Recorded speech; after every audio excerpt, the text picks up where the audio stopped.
Thanks to the good people down in Florida, in Brevard County, we now have updates as of today, Tuesday, November 25th, 2025, in the case of Anna Kepner. Thank God they said no need to apologize. They forgave me for just trying to get so much information, trying to get court documents, to clear up rumors, to find the updates. Thank the Lord I finally figured it out. So let's go over all of this.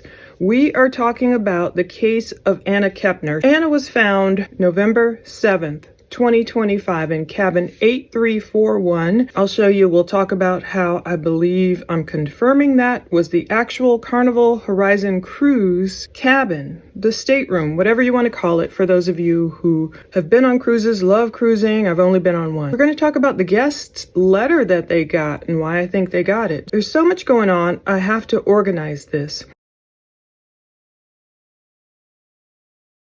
First, let's look at Anna's actual death certificate and what information it contains, what it doesn't contain, clear up rumors.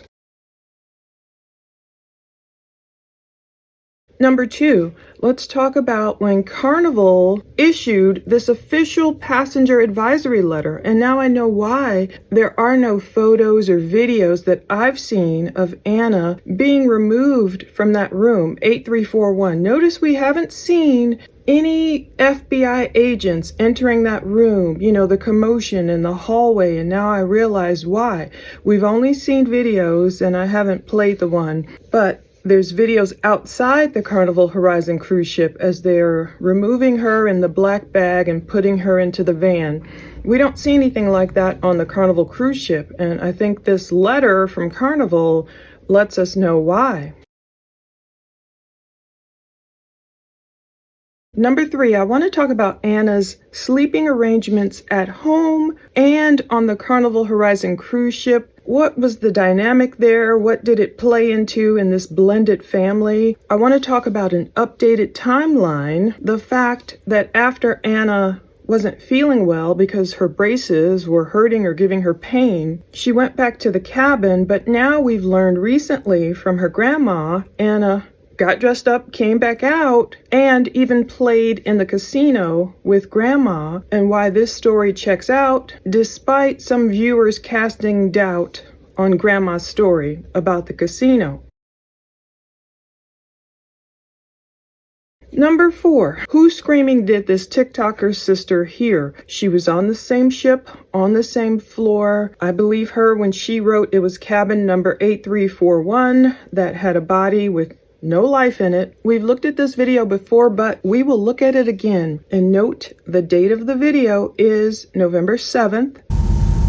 Today is Friday, 11/7, and we woke up, they were talking about somebody got killed on my floor.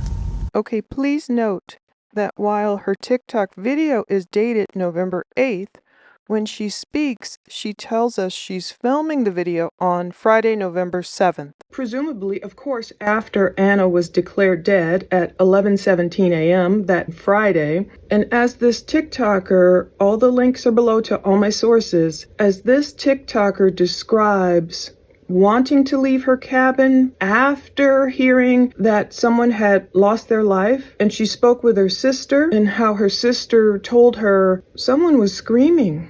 I assume her sister must have been on the 8th floor too. Initially I thought, did her sister hear Anna screaming that previous night, like Anna's bio brother allegedly did? Guess I really shouldn't call him a bio brother, I'm realizing after all this that I've been doing, all of this research. It appears the boy I thought, the younger boy, the 14-year-old who I thought was Anna's bio brother, it turns out he's not. And that's not to take anything away from their relationship or their closeness, but you'll see when we get to this family tree what I'm talking about. I thought the TikToker's sister may have been referencing hearing Anna scream that night.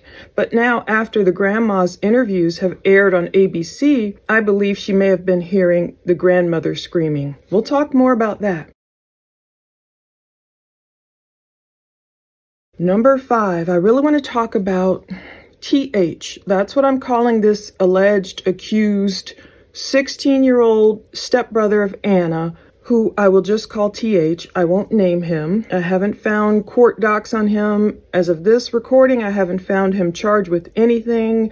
Who knows? Tonight, maybe things will change, With this case, they change so much. Let's talk about his demons. That's what his grandmother called them. Barbara and Jeffrey Kepner. They are the parents of Christopher Purcell Kepner, who is Anna's dad, her biological dad. They were speaking out about this TH, 16-year-old grandson, and, quote, the grandmother did say he had demons, but she also talked about Anna, this 110-pound girl, and called her mighty. But I want to dive into people's reaction, the way people are reacting to her interview, and both of them, they gave an interview, the grandparents, to ABC. Did they see any signs of trouble? Did they ignore any signs of trouble? And I'm wondering, were they so eager to blend their families together? Did they just have on rose-colored glasses? 2 peas in a pod is what Anna's grandma called Anna and her alleged killer? Number 6, let's talk about how there's no arrest yet. As of this filming, there is none. But if we see an arrest coming up, if we see a trial coming up, if this TH boy is found guilty, could he get the death penalty? That's what I had to ask Google. Finally, number 7, Anna's dad, Christopher Kepner. Just today, he got subpoenaed from her stepbrother's dad for a court hearing. The judge has allotted 3 hours for this court hearing. It's coming up, I guess next week that would be. Who's going to show up? Who's going to be compelled to testify? I just read the paperwork once. Finally got into all this court system and got an account and learned how to get the most recent court documents, images and everything. I love Florida's sunshine laws. They're very open. Let's talk about all this. Who's going to show up for the hearing? Will we get to see it? Will the gag order succeed? Let's just see. Now, before we dive in, we've got to go over this twisted family tree. I want to give you guys hopefully some visuals because a lot of comments have been made about just how twisted and confusing this family tree is. Well, diving into this paperwork, it helped me kind of put it together in my mind. So let's go over it. Okay, with Anna at the center as the victim, as she should be. Let's focus on her. Her bio dad is Christopher Purcell Kepner. Her biological mom is Heather Wright. So Christopher and Heather, they did have at least one child. I don't know if they had more, but they had Anna Kepner, born June 13th, 2007. And we know she was 18 years old when she lost her life on the Carnival Horizon cruise. Heather has been speaking out to the press on TikTok and everything. The bio mom, she's had her own issues, but she was pretty upset. She had to sneak into Anna's funeral, and there's a lot of drama there. I don't know how much we'll delve into that. Now, after that marriage, okay, so Christopher moves on with Tabitha, a woman they call Tabby. They were married on May 28th, 2011. They have 2 children. I verified this with court documents. Now, there is controversy. There was buzz about just how old was Tabitha. Was she a young babysitter? And that's when Christopher started with her. There's court documents on that. There's accusations on that. But there were no charges I believe I could find yet that ever stuck on Christopher in terms of that case. I don't believe he was convicted of anything there. So that's why I'm treading lightly there. I like to see actual documents, charges, and everything. However, Tabitha doesn't have nice things to say about Christopher. We'll get into more of that. They were married again, May 28th, 2011. When they got married, Tabitha and Christopher, just note in our minds, Anna would have been 4 years old. And I believe I've heard Tabitha was in Christopher's life or in, Anna's life at least 10 years. So she was basically the first stepmom. I'm not clear on Anna's relationship with her. I'm assuming they were close. But between Tabitha and Christopher, they had 2 children. One named CDK, born September 22nd, 2011, now 14 years old. That is the boy, the 14-year-old, who allegedly, was on the cruise with Anna, sharing the room with the 16-year-old stepson. We'll get to him in the family tree. This CDK boy, 14 years old, we have been calling him Anna's bio brother. And I realize it's kind of like, okay, technically, I believe that would make him her half brother, since they share the same father. If I'm wrong, I'll throw anything up on the screen. They share the same father, but they have different mothers. So I see why people say, oh, that's her bio brother. Oh, no, that's her stepbrother. I think they mean half brother. So confusing. He's the one allegedly heard all the yelling, commotion. We still don't know what happened after that point on the cruise. They also have another child, Tabitha and Christopher, another child named initials, I'm just giving initials, KMK, born May 31st, 2016, a 9-year-old. I'm not sure if this was a child also on the cruise, because we keep hearing about 9-year-olds, but one of them may have been this child, the other one may have been a 9-year-old that belongs to the stepmother, the next stepmother, as it were. While we are still on this first stepmother, Tabitha did claim, quote, in documents that Christopher has, quote, a history of physical and mental abuse toward the minor children and toward her. It would be detrimental to the children to have unsupervised time sharing with Christopher. Now, those words are like almost giving me chills because that's kind of finally hitting me. Tabitha warned the court years ago in this filing. Her allegations of this physical and mental mistreatment towards the minor children and towards her. She literally said it would be detrimental to the children to have unsupervised time sharing with this man. In essence, Tabitha, his wife, who was with him, I have to find their divorce date, but she was with him apparently a long enough time to be in Anna's life for a long time. The marriage broke up, and she's claiming because of mistreatment not only towards her and the children, so much so that don't even have them alone with Christopher without supervision. Now, I know court accusations, filings, they can go all sorts of ways. People can accuse each other. That's what we're going to see with this next couple, Anna's stepmother number 2. Her and her husband or ex-husband are throwing accusations back and forth. And I know accusations in court do not necessarily equal truth unless they're proven out, but it is scary and haunting to read that now in light of what happened to Anna when she was with her dad on the cruise, in essence unsupervised as an 18-year-old. Now, of course, 18-year-olds, they're no longer minors, but does that mean you throw them to the wolves or you ignore accusations coming to you about your daughter being mistreated by your stepson? Let's keep going. Before she was Anna's second stepmom, Chantel, she has a lot of names. I will read all her names because it's like, whoa, on their marriage certificate with Christopher. But before Christopher, Anna's stepmom, Chantel, was married to a man named Thomas Hudson. We have seen him in these latest court hearings. Perhaps we'll see him again. Chantel and Thomas Hudson, they married on March 21st, 2010. Think about this. First, they married in 2010. They went on to have 3 children.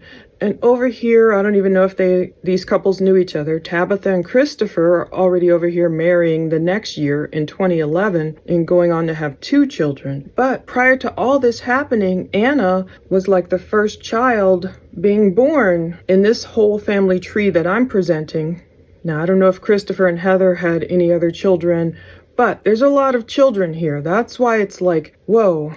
Anna, and then CDK, KMK, and we're going to talk about AH, Tim H, and BH. So we're talking about 6 children here, Anna being one of them, and one of them being her alleged murderer. So, Chantel and Thomas Hudson marrying in 2010, having 3 children. AH, he was born only like 4 months after Anna was born. So that's why he's now 18 as well, but he lives with his dad, Thomas, and as I understand it, AH, he is now 18. He was born like 4 months after Anna was born, almost 4 months after. As I understand it, who lives with his dad, he was not on the Carnival cruise. I believe we've kind of confirmed that through this divorce court paperwork. Now, the second child between Chantel and Thomas, TH. This is the kid in question, the stepbrother, the one who has demons.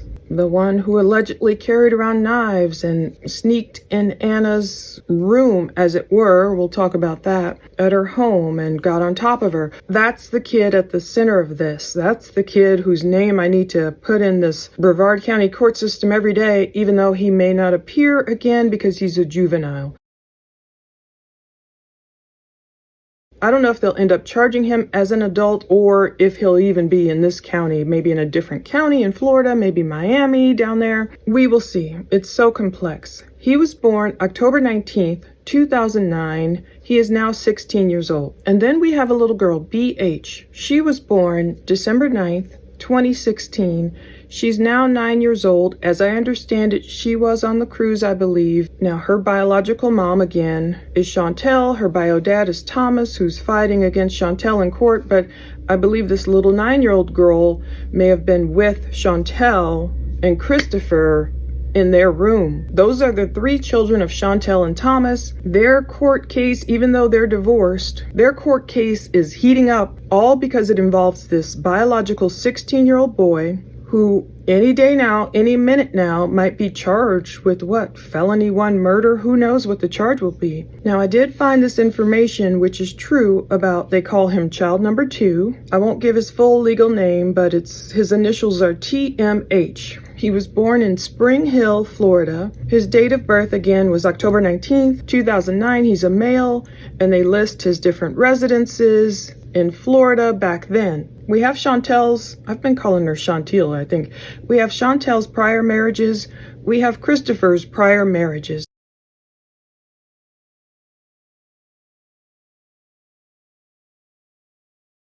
Now let's see when this crazy blended family blended together. Chantel Taylor Hudson with a maiden name of Zykes, I don't know how to pronounce that, and Christopher Purcell Kepner. I found their application to marry dated December 23rd, 2024. That would have only been about a year ago, less than a year ago. It's so sad. I don't know how long they knew each other, but Chantel and Christopher did apply to marry. So it was right around Christmas time. I saw on Facebook people were giving them congratulations. That application to marry has an expiration date of February 21st, 2025. I don't know if they literally followed through and got married. Did they complete everything? I still don't know what's happening here because I don't understand why one of the lawyers keeps calling Christopher Chantel's paramour, which if he's her husband, you would think in the new filings, the lawyer would just say Chantel's husband. But that sets the scene. I hope that clears up all the questions people have written about, wait a minute, who is who? It's so confusing. We have all these steps and sometimes families blend together beautifully. This was not that instance because it ended up with 18-year-old Anna Kepner. Her death has been officially ruled a homicide according to that copy of the death certificate issued Monday, provided to ABC News by Kepner's family. And the document did say, we're going to look at it literally to find this. Anna's death was caused by mechanical asphyxia, and the date of the injury, they're saying it was listed as November 6th, though the time is not known.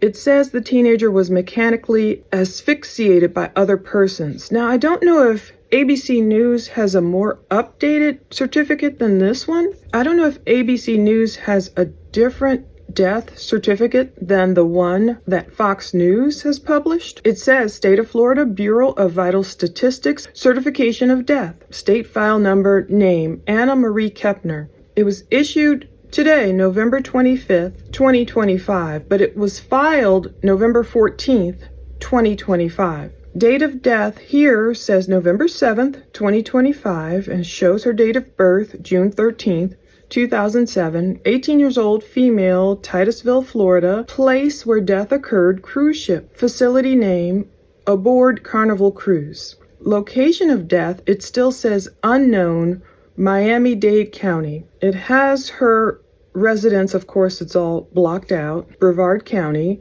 She was a student. She never worked. It was asking education, high school graduate or GED completed. However, she did not graduate yet, but I don't know, they listed that. Ever in the U.S. Armed Forces? No. Not of Hispanic or Haitian origin. Race is white. I'm just going over every single line because I don't see this date of injury that ABC News claims they saw unless they have a more detailed death certificate than this one. Surviving spouse, of course, Anna was never married, so none of that, but it does have father's name, Christopher Kepner, mother's name, Heather Wright. So now it's asking about informant, funeral, facility, and place of disposition. Informant's name, Christopher Kepner. He's the father, has his address, the funeral director, information, method of disposition, cremation. Wow, I didn't know that. The place of disposition, Brevard County Crematory in Titusville. Certifier information, type of certifier, the associate medical examiner, their number, the date they were certified, his name, and the time of death does say 11/17, so that's 11:17 a.m. Now, ABC News must have the more detailed death certificate that they were able to get from the family, because there's certain rules about you can only get a copy of it if you're family or if you have some kind of interest in the estate or what have you. So nowhere did I see the date of injury listed as November 6th, though the time is not known. Nowhere on that death certificate. So it makes sense that Anna's date of injury would be November 6th because, you know, of course, they know more than we do, authorities, and if there was a commotion going on that night, that Thursday night in the cabin when TH was alone with Anna, caused her injury, caused her life to be taken and put her under the bed, but she wasn't found until November 7th, Friday, around 11 a.m., by the cleaning crew. That's why her date of death would be listed as the 7th, but I don't see the date of injury on this copy. Maybe we'll find more. Anna's aunt, Crystal Wright, who is Heather's sister, apparently Anna's, bio mom, Heather. Now, her sister, Crystal Wright, spoke with Fox News Digital, and she referred to Anna's dad, Chris Kepner, saying Chris knew about the creepiness of the stepson. I don't know if she had personal inside information to that or if she was watching the same report we all watched. When Joshua 2, the 15-year-old ex-boyfriend of Anna, spoke out after her memorial, after her celebration of life, and even though allegedly, according to internet rumors, supposedly they were told in the church, just walk out there and don't say anything, to the press. I'm grateful that little boy spoke up with his mother's permission, because if what he said is true, it needs to be out there. If TH, like Josh said, came in there and sneaked at 3 a.m. and got on top of Anna, she was afraid of him because he carried a big knife, all these things, is that what Anna's aunt is referring to hearing? Joshua, from what you know, what do you think happened to her? I think that he walked in there and basically he walked in there and tried to get on top of her and tried to do sexual thing with her, but he got caught by me in the process of it. Yeah. And she got scared of it and wanted to go sleep over the times and whenever she could at mine, but she never could because her stepmom was there trying to live on. I got that, but I was like, her stepbrother was trying to go on top of her in the middle of the night, and they didn't believe me. So you think this could have been prevented? And what was really crucial and critical about what Josh told the media, what was really critical and crucial, is that after he witnessed that FaceTime event where Anna was on FaceTime sleeping, asleep, Josh must have been watching. Maybe he was asleep and heard some commotion and awakened, whatever. He claims he saw this stepbrother, 16-year-old stepbrother, come in there and get on top of Anna. Josh claims he said, "Hey, what are you doing?" And then TH ran away. He could hear his footsteps running through the house, according to Josh. It's crucial that Josh says, "Then I went and told them." And his dad, Josh's dad, even backs up his testimony, his point of view, his witness, saying, Yeah, my son told them, what this boy was doing to Anna, and they didn't believe me. Now, if that's true, that's pretty scary and sad, because anyone can make an accusation. You do your level best as a parent to follow up, even if you don't have evidence. You keep that child protected.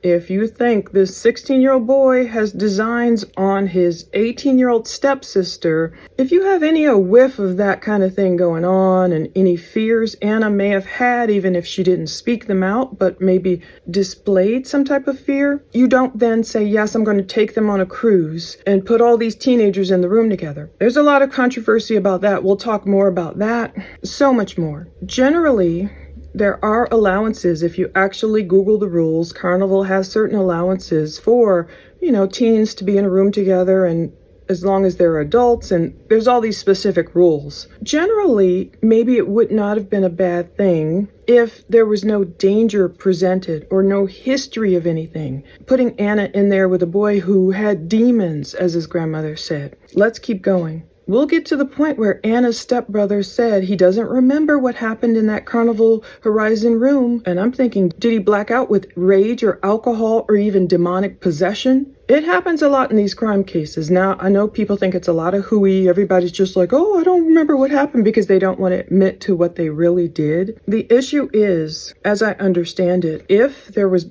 any alcohol being imbibed by this 16-year-old boy, whether it was or not, that's one way people can black out. And some people, and these are no excuses, believe me, if he did this, I think he should be arrested and convicted, punished to the fullest extent of the law. And so much of our law, as I read the Bible, just really lines up, I see where we got so many of our laws from, on the books, on the Bible. But if he was drinking alcohol, taking anything out of his mind with rage because perhaps he hit on Anna and she turned him down, whatever was going on, a blackout doesn't mean like, oh, you passed out and I don't know what happened.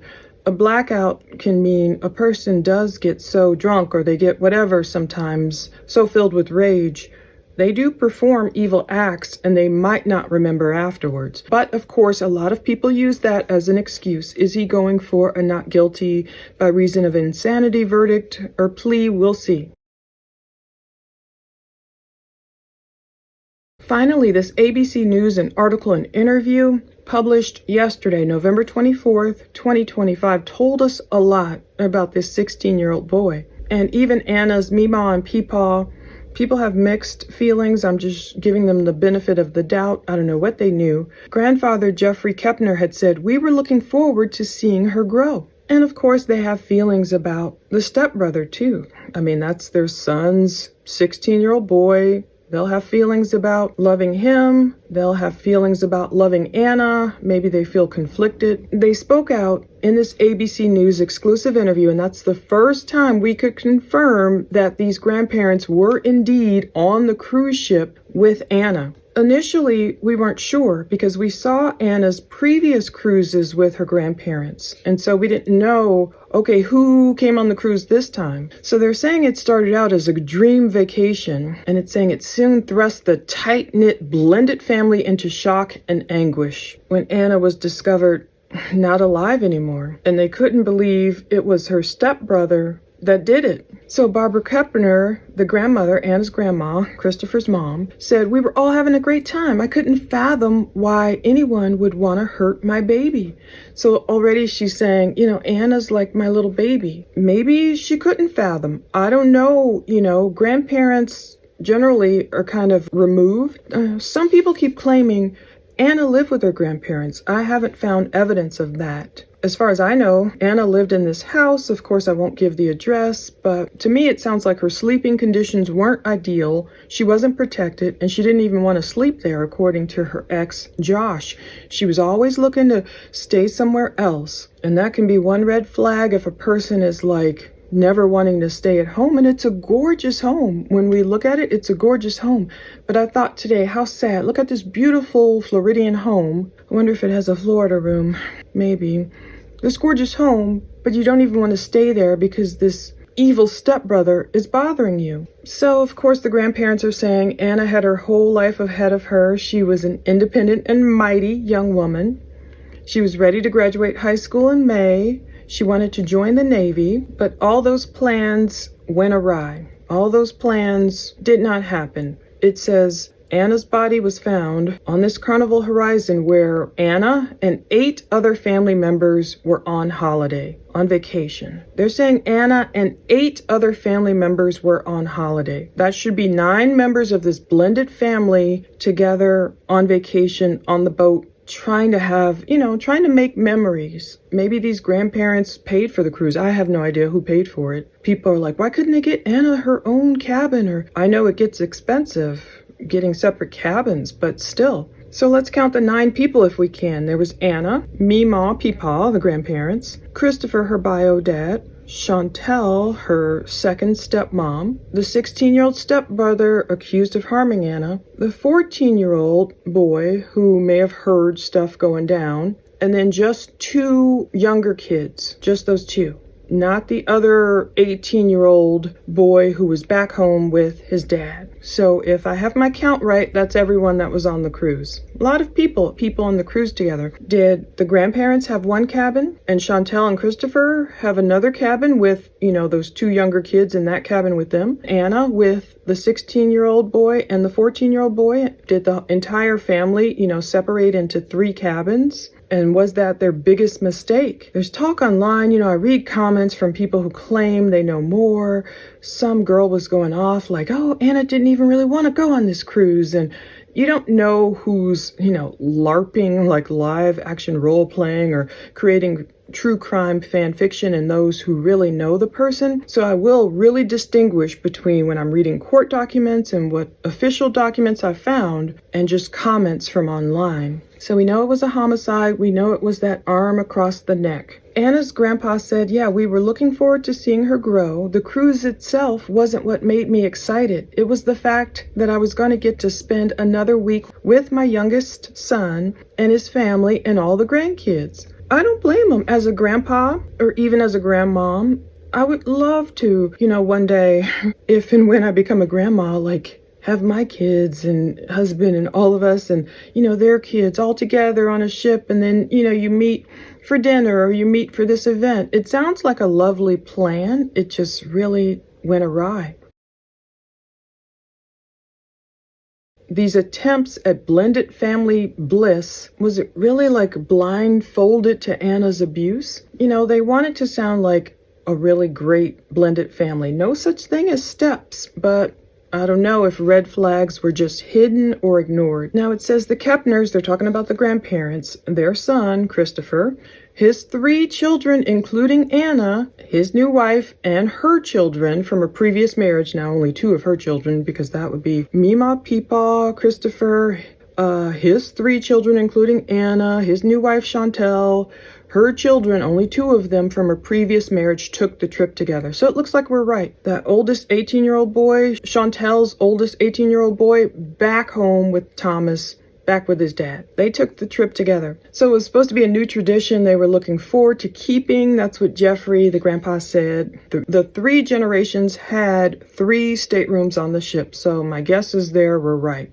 And even then, I do estimates for just 2 staterooms on some of these cruises, especially this is a 6-day cruise. It can get pricey. So it's just sad. It does confirm Grandma Barbara said the 2 younger girls stayed with the parents, and then the 3 teenagers, they decided amongst themselves they wanted to stay in the room together. And Barbara said, but we had a larger room and we made it very clear that at any time, if they weren't getting along, they didn't want to be together, we had an extra bed in our room that they could come to. Now, it seems like Anna may have stayed with her grandparents when she was on the cruise previously, the ones we see the videos with. We see her making videos with her grandparents in the room. Did they all just stay in one room during that earlier cruise, since it was Anna and her grandparents, and were those the only 3 that went on the previous cruise? We know Anna wrote on TikTok she couldn't wait to go back. Obviously, she loved it.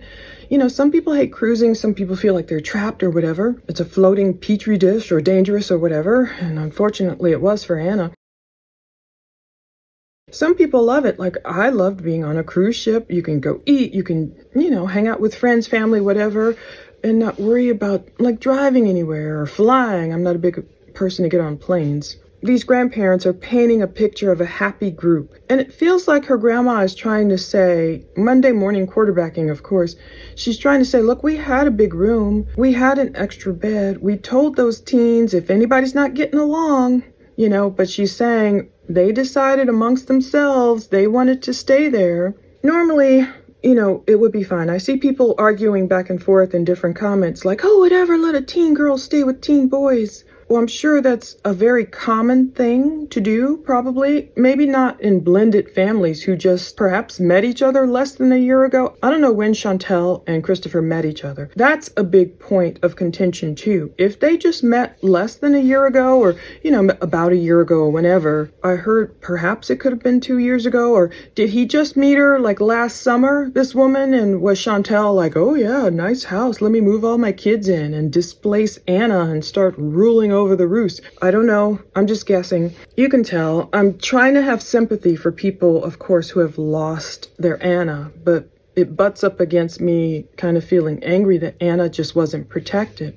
So her grandma's saying, yeah, Anna and the teens wanted to stay in this room. Some people argue, you never put a teen girl in a room with boys like that.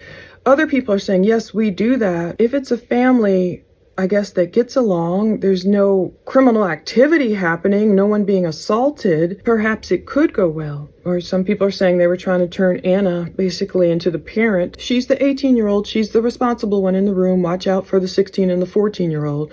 Unfortunately, the 16-year-old one was the one Anna needed protection from. The grandparents are trying to paint this picture of this happy family, saying these ties of family reach further than blood. That's the way ABC News is framing it, not her quote necessarily.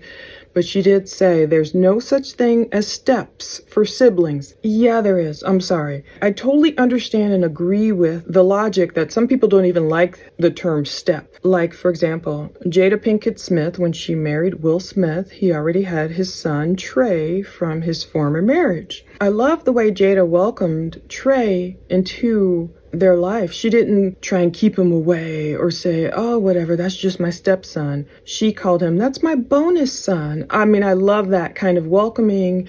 And so if you're looking at it that way and it's really working out that way and all the children really get along closely and they're not harming each other, that's one thing. But this, I don't know. Grandpa Jeffrey said it's all family. It's a blended family, yes, but that's not how our family is. Our dynamic is we're all just family. Now, I love that logic. It says when Anna's dad, Christopher, remarried, Mima and Peepaw said they gained 2 new grandchildren. I like that. So Barbara is saying, I love them just like I've loved the rest of my grandchildren. They called us Mima, Peepaw, told us they loved us. I think that's all great. However, if there's any hint, and maybe the grandparents didn't know everything, if there's hint of dissension or derision or division and stuff going on, no amount of you just hoping and saying, I hope we blend well and all that. Of course, that may have been the grandparents' outlook. Welcome in, we're all family. I mean, I would feel that way too. Everyone, let's be family. But the moment you notice one child at all becoming any kind of danger to another, you try and take steps to protect the victim. Barbara said Anna and her stepbrother, this suspect, they were just like brother and sister. And she called Anna and this TH boy 2 peas in a pod. She said, I know that those 2 kids cared about each other in the right way. That's what Barbara said. I can't accuse him because I don't know what happened in that room. Let me at least give them these kudos when listening to this interview. At least, I'm sorry, they're not like Barry Morphew's daughters or even Barry Morphew's, one of his relatives. Oh no, Barry could not have harmed his wife. He would not have done it. Despite all this evidence pointing to the contrary, innocent until proven guilty in a court of law, despite all the evidence, some people keep complete blinders on. Oh no, no way Barry could hurt his wife. So at least Anna's grandma didn't say, oh no, there's no way he could have done this. No way, She's not dying on that hill. I think she's going through the process. No formal charges have been filed, so she's saying, look, I can't even accuse this boy yet. She doesn't know what happened in that room. But she's saying, I know those two kids cared about each other in the right way. How do you know that? This is where the rose-colored glasses might come on, or the protection, or, even protecting your own son, Christopher. Like, I don't want my son, Christopher, to be looked at as a bad dad or whatever, so let me go ahead and say, they cared about each other in the right way. When there's a different, more horrific story that Anna's ex, Josh, is telling. He's saying, the 16-year-old basically was like lusting after Hannah. He wanted to date her, and, there's all this stuff coming from that camp. He was going after her, like, obviously didn't care. That was his stepsister. I don't know what the laws are, whether illegal, immoral, or what. I don't know. You just don't go after your stepsister. You don't harm her. So it says, Anna's grandparents said authorities told the family that the stepbrother, according to security cameras, and let me tell you, we haven't seen any of this footage. I hate when people take footage from some other case, and I'm not just talking about, oh, here's an AI rendering, example of what could have happened. I totally get that. I understand those type of, here I'm using these actors to show you what could have happened, but they don't ever clarify it like that. If they're illegitimate places, don't. They just show, oh, look at him chasing her down the hall, and they try and make it seem like it was Anna and her stepbrother, and it wasn't. But anyway, according to security cameras, okay, the stepbrother was the only one seen going in and the only one seen going out from the room he had been sharing with Anna. So they don't know why anyone would do such a thing to Anna. So Barbara wants to see justice. She says that will be for the courts to decide. And the Miami-Dade Medical Examiner's Office still isn't commenting. But preliminary info, so they must have been given more detailed info, indicates no signs of SA on Anna. Doesn't appear to be any drugs or alcohol in Anna's system. And I don't like the way, maybe she didn't mean it that way, but Barbara spoke about the maid pulling up the mattress, finding Anna. When Anna's body was brought out to the medical examiner's office or what have you, she said something like, it was in perfect condition. And maybe that's the way they related to her. Or maybe she was just trying to counteract Anna's uncle saying she was unrecognizable. The coroner had to do so much work. That's why I don't like the game of telephone, or people amping things up and getting on, social media and blasting out things that they say they know when they don't really know, because you never know a person's motivation. Now, of course, the uncle was right about many things. Anna being wrapped up in a blanket or sheets under the bed and pointing to the stepbrother. There was a lot. But then there was also accusations of SA had happened and she was barely recognizable, and we don't have autopsy toxicology reports, but we have Barbara, the grandma, saying, oh, her body was in perfect condition. So I'm like, well, perfect condition would be on this earth if she was still alive. But, she's perfect now with her savior, so God bless Anna. Now, was the grandmother the one who the TikToker's sister heard screaming? Now, this TikToker, mind you, her video is dated November 7th. This is Friday. She's not like clout chasing or something. People are thinking she made this video later. No, she was still on the ship, like not knowing what was going on, knowing there was just someone who had lost their life down the hallway. Her sister was saying she heard screams. She was too afraid to leave her room. She was looking for her scissors, this TikToker, and she was like, I'm staying in here. I've had nightmares. My holy oil was spilled. I'm not even going to go to the lounge with my sister because my sister heard screams. One more freaking thing. 3 nights. Well, okay. Today, last night, and the night before last, 3 days in a row, I've had bad dreams on this ship, boat, cruise. Why they all bad? It's just creepy. Get me home, get me off this boat, get me to my chillin'. Yeah, we went to Grand Cayman Wednesday. It was cool. Went to Cozumel, Mexico Thursday. Now, today is Friday, 11/7, and we woke up. They were talking about somebody got killed on my floor, the 8th floor, like down the hall. So, somebody got murdered on the cruise ship. There is security standing in front of the door. The body is still in the room. the body won't be off until tomorrow, Saturday, when we go to Miami to get off, because FBI kind of come investigate the room and all that stuff. So the body's still on the same floor that I sleep on.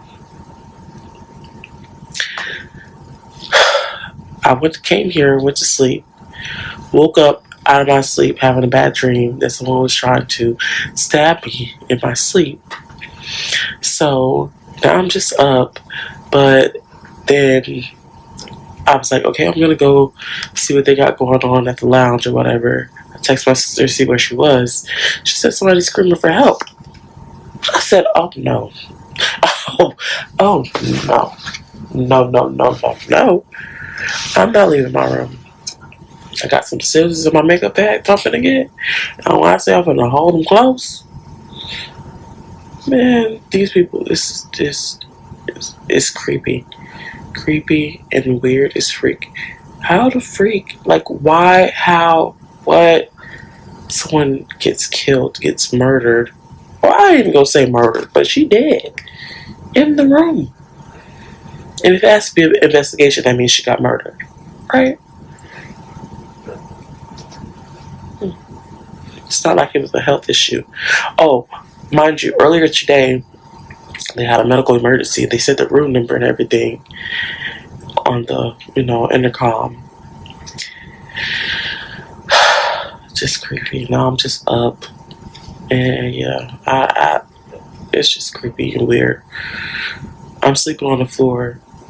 There's a dead woman down the hall. It's still. And then the other day, so I have this little jar of holy oil that's been prayed over by my grandma, my nana. And so the other day I anointed myself and I closed it, put it on the table, on the countertop. I come back in the room and the oil is spilt across the countertop. So I'm like, what? How it get open? I'm like, when I say this, and I'm so glad that I know I'm covered by the blood of Jesus Christ. It's just weird. This is weird. My oil spilled. Somebody got killed. Didn't get off in Jamaica.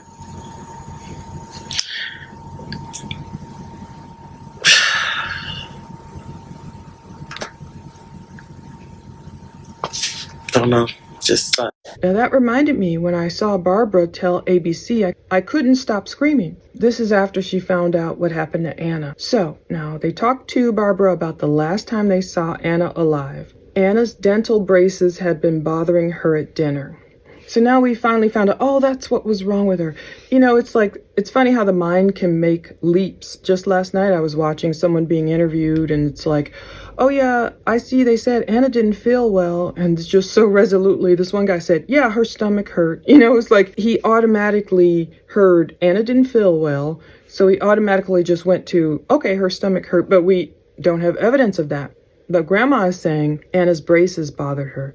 Believe me, I can relate. I wore braces for 4 years, and when you get them tightened, it's the weirdest feeling. And so I don't know if she had just gotten any orthodontic work before the cruise or something, but if they were sensitive, and then what happens if you've had braces, you go out to dinner and you're trying to eat, it feels numb and weird and painful. Maybe that was it. But Anna didn't let the night end there. A lot of people thought the way it was presented to us previously, which was just missing details, which is always the case in crime cases. We thought she went out to dinner Thursday night, November 6th. She didn't feel well, so she went back to her room for the rest of the night.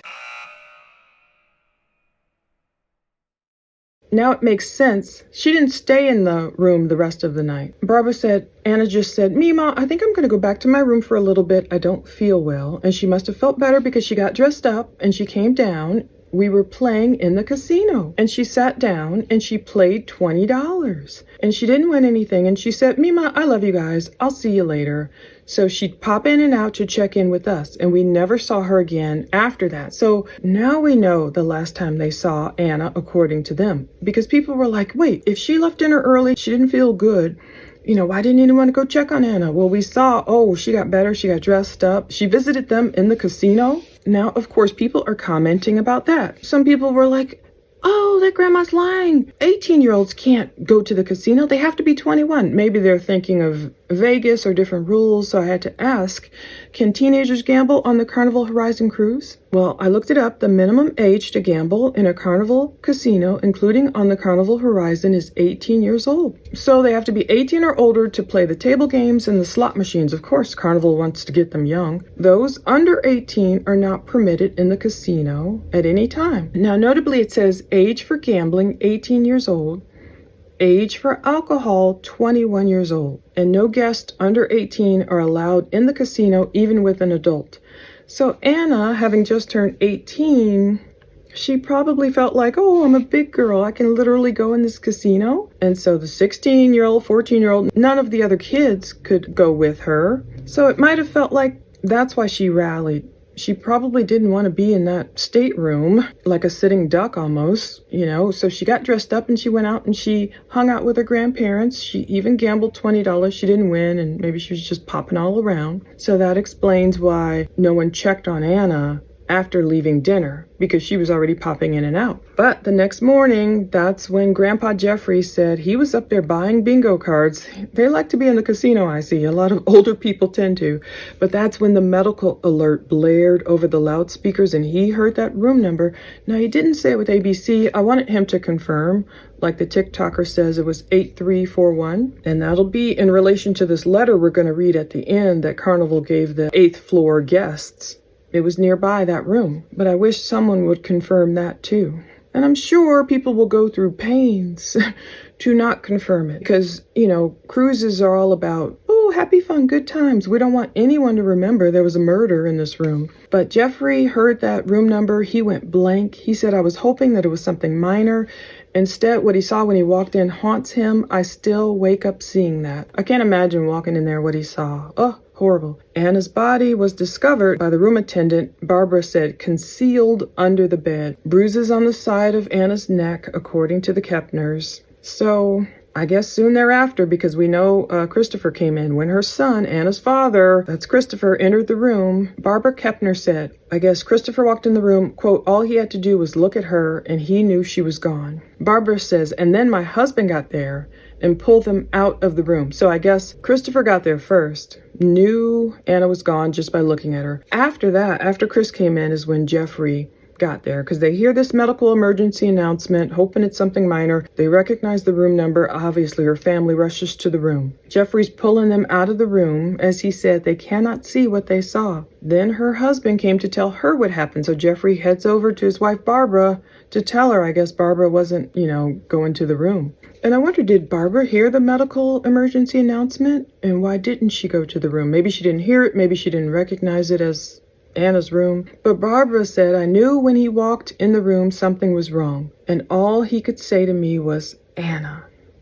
The last I can remember for probably hours that morning is I just screamed. I couldn't stop screaming. Now, this is what I wonder. This is the 7th. This is sometime after 11:17 a.m., obviously, sometime after 11 a.m. They're finding out Anna's gone. Barbara, her grandma, is screaming. Is this the screaming that the TikToker was referencing in her November 7th video? Because she doesn't give a specific date. She said, okay, I was going to try and get out of my room. I had awakened. I was trying to get out of my room. I texted my sister, like, let's go to the lounge or something, she says. But her sister said, I heard screaming. And so I'm wondering, was her sister hearing Barbara scream? Because Barbara says, I couldn't stop screaming. The shock of the situation hasn't left much room for grief, but they want to understand. So Jeffrey's asking, those are the questions we've been asking. What did we miss? And Barbara, she's saying, look, I thought Anna would have told me if she had any concerns about her safety.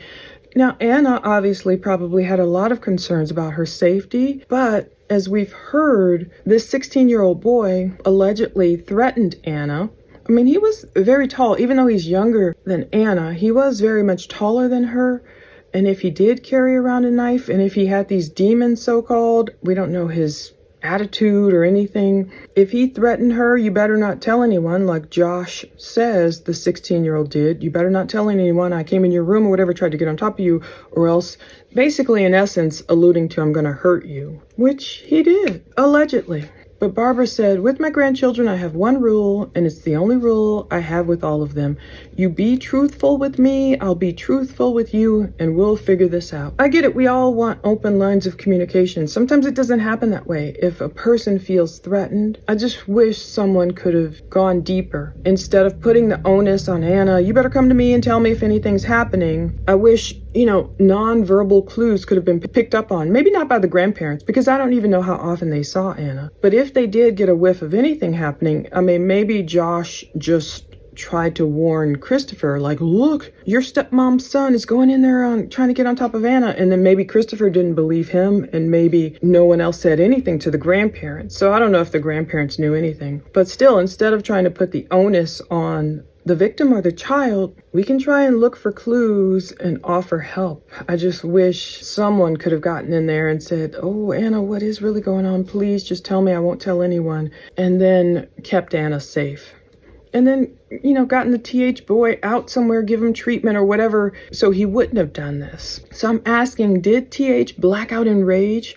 Was it from drinking, demonic possession? Does he truly remember? Is he playing us? Okay, so the grandma is saying she heard this stepbrother, 16-year-old kid, tell the FBI and her, apparently they were all in the same room, which makes sense because if the FBI is interviewing someone, it makes sense that an adult would be there with them. But she's saying, in his own words, say he does not remember what happened. She said, I believe to him that is his truth. So again, the stepbrother was questioned along with other family members by law enforcement. And law enforcement really looked at all the ship's security camera footage, access card swipes, so they'll get to know all of that, who went where, when. But Barbara was saying about the 16-year-old, he was an emotional mess. He couldn't even speak. He couldn't believe what had happened. I don't know. After the boat docked, this boy was hospitalized. They call it Baker acted, I guess, down there. Psychiatric observation, but then released to stay with a family member. And then we saw Chantel and her ex in court, his parents. She was telling the judge was trying to set a court date for like December 1st or something at first. She was saying, oh no, he has a conflicting appointment with a counselor or whatever. But we don't really know why he was hospitalized. Already people are like, okay, is he going for that insanity defense? But Jeffrey, the grandpa, says the biggest question that I want answered is the why. And that's the answer I don't know if we'll ever get. I know, I keep seeking the why in every single case I do. The grandparents are grieving the fact they've lost Anna and they've lost the 16-year-old boy. So Grandma Barbara says, I now know how she died. It helps a little bit, but it's not going to bring Anna back. No matter what we find out, no matter what they tell us, it's not going to bring either one of these children back. So some people have criticized because they're like, oh,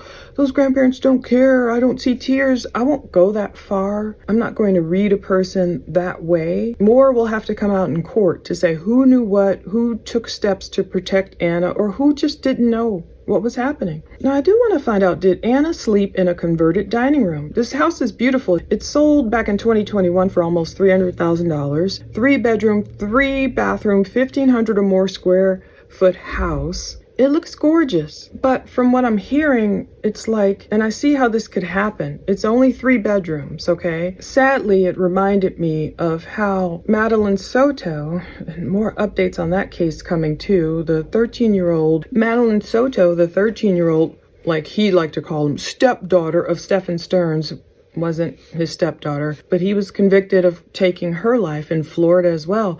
I don't like how Maddie, didn't have her own room in this condo with her mom and her mom's on and off again boyfriend, Stephen Stearns. Again, stay tuned. I was reading some interesting stuff the docket and I got about that case. But it seems similar. Anna, I don't know if Anna had her own room prior to, Chantel and her kids moving in and who really lived in this home.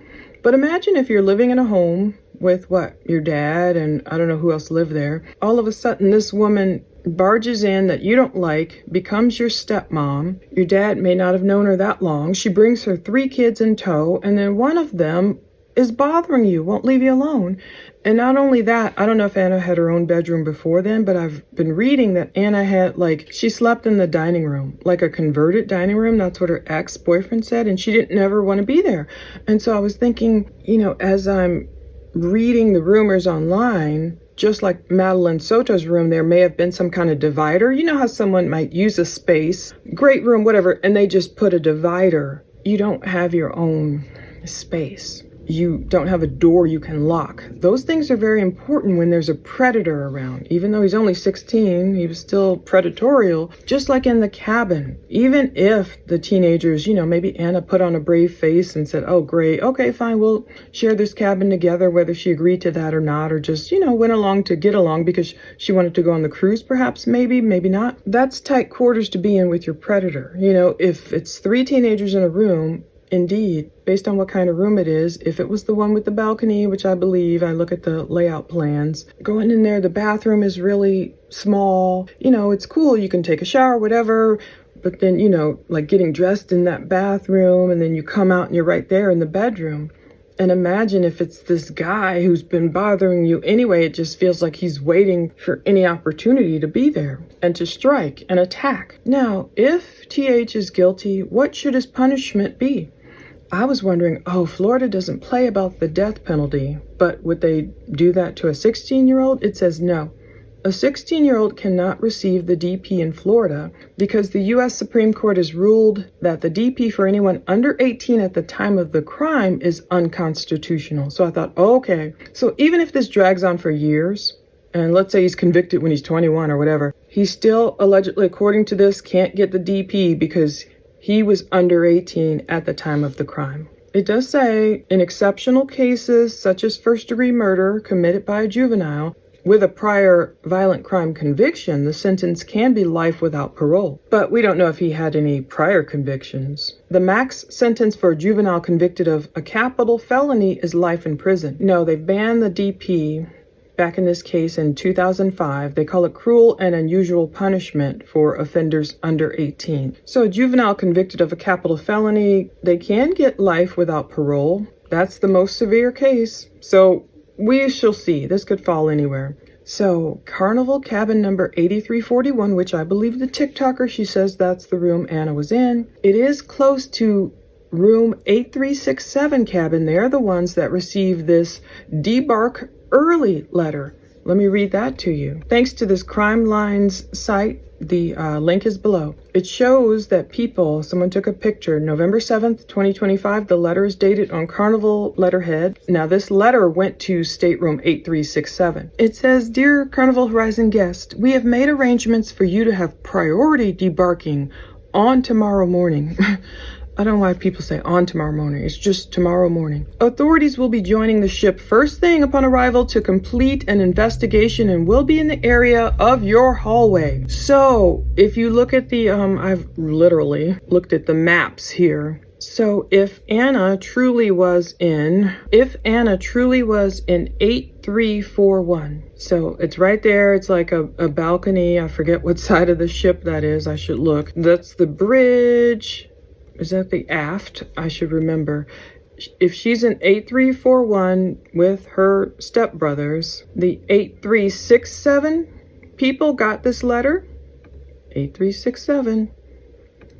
That would make total sense. 8341 right down the hallway from 8367. No wonder they would get priority because those people were just a few doors down.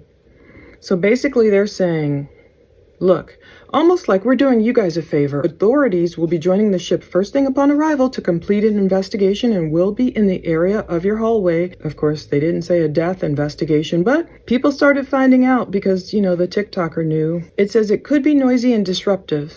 So we kindly ask that you be out of your stateroom by 7 a.m. That's pretty early. They were saying get out of your stateroom by 7 a.m. They weren't even set to arrive at Port Miami until 8 a.m. This is how much they didn't want people in that hallway. We will have breakfast for you, Meridian DR Annex, Deck 4, starboard side, and then our team will escort you off the ship ahead of the other guests.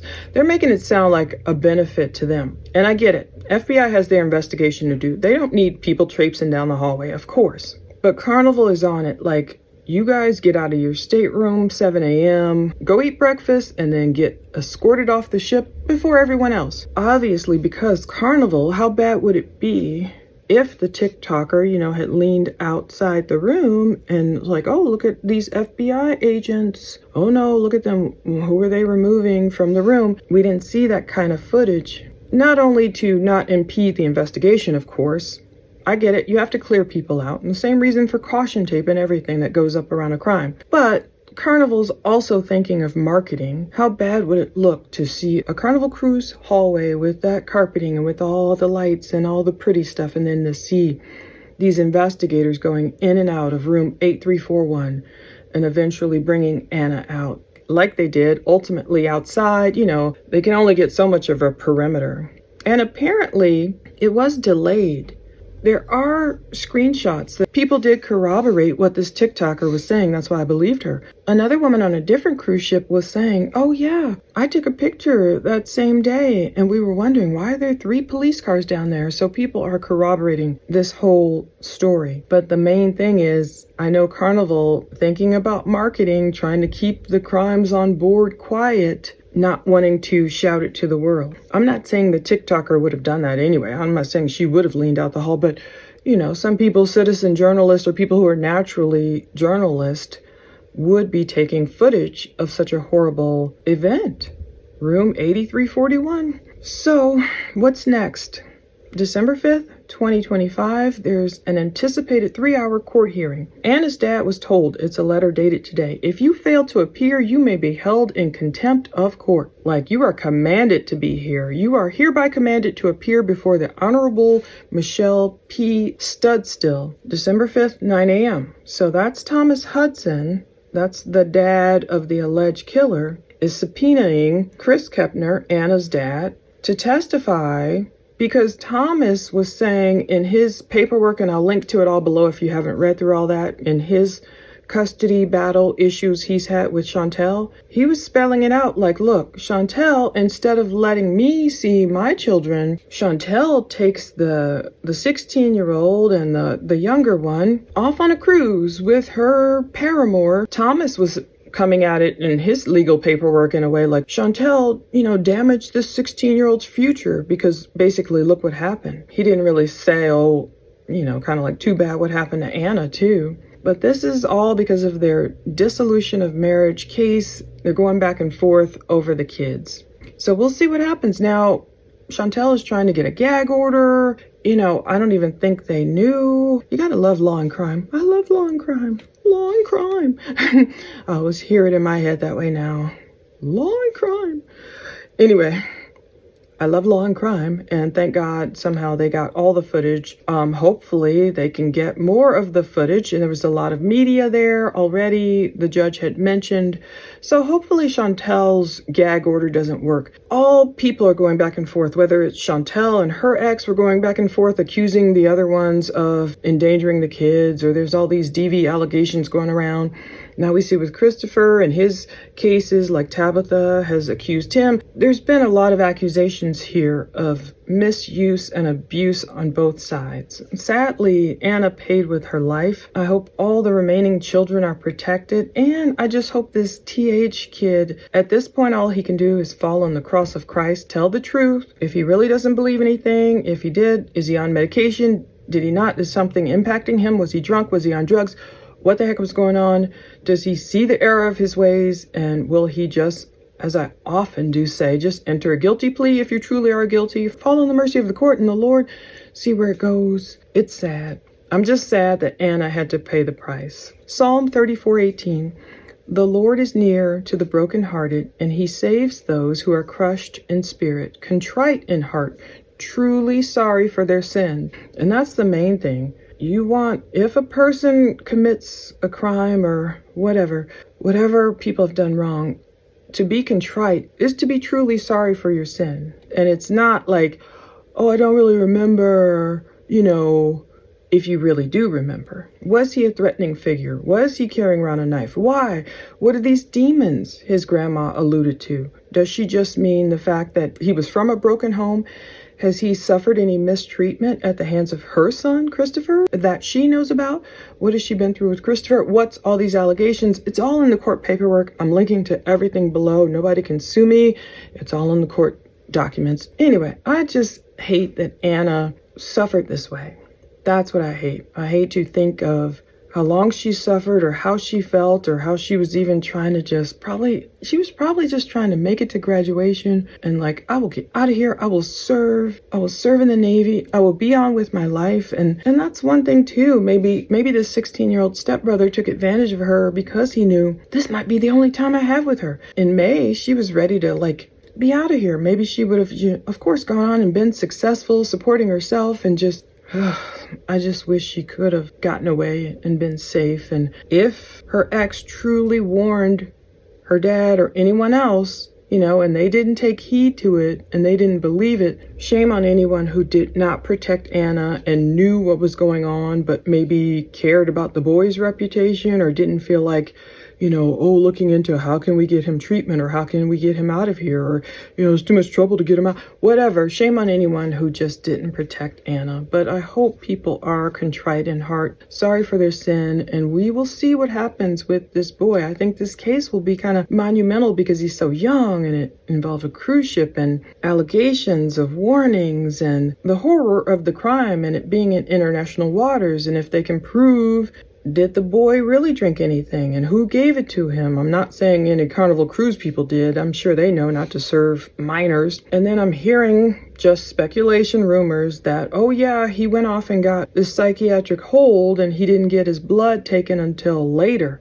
And I hope that's not true. But either way, if the crime happened November 6th that night sometime, that very next day when they were questioning him, I hope they got permission or whatever you have to do to get his blood then so it's tested so they could see, are there substances left over or anything? Anyway, stay tuned. I'm going to stay on it. I'm going to check the court documents often. I need to check Miami. I need to stay on top of this.